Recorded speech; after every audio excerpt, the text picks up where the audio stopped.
महाराष्ट्र के मुंब्रा में रेती बंदर इलाके से कूड़ेदान से ढेरों इलेक्शन कार्ड मिले हैं, जिस पर कांग्रेस के ओहदेदार वसीम सैयद ने बताया कि ज्यादातर कार्ड कलवा इलाके के हैं। कांग्रेस लीडर ने दावा किया है कि इंतखाबात में बेजाब्तगियां जरूर हुई होंगी। इन कार्ड्स में तकरीबन 200 नाम हैं जो गलत हैं, जो इस इलाके के रिहायशी नहीं है।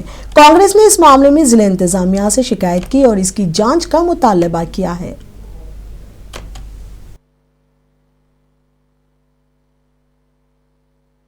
भाई, इलेक्शन कार्ड कुछ आपको मिले हुए हैं, ये कहां पर मिले और इसके बारे में क्या जानकारी?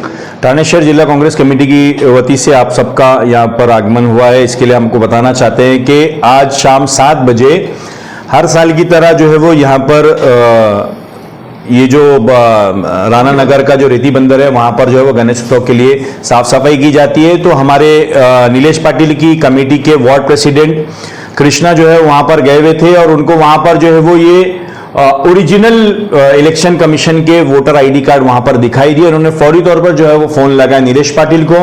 नीलेश पाटिल ने जब वहाँ पर जाकर इसका इंस्पेक्शन किया, वहाँ पर हम लोगों ने इसके उधर ही फौरन इसके फोटोज निकाले, वीडियोस निकाले और उसके बाद जो है वो नीलेश पाटिल ने जो है वो हम सबको कांटेक्ट किया। हमारे प्रभारी मोतीराम भगत भाई को किया, मुझको किया, हमारे कौसा ब्लॉक के प्रेसिडेंट यासीन मोमिन को किया। जो इलेक्शन कार्ड आप देखिए, जिस तरह से हमारे कांग्रेस के और सबसे प्रभावी नेता हमारे राहुल जी गांधी जी ने जिस तरह से वोट चोरी की खुलासा किया है, तब से हम सब लोग जो वोट चोरी हो रही है उसके ऊपर हम लोग हर यादी में जो काम कर रहे हो, वो यादी में मेरे रेती बंदर में यहाँ पे आप देखेंगे जो 250 के ऊपर नाम है, खाली एक ही यादी में आए हुए हैं। कहाँ से आए, किधर क्या है, कुछ मालूम नहीं, खाली इनके नाम। मेरे एरिया में एक भी बिल्डिंग नहीं है और यहाँ पे सब बिल्डिंग के नाम है।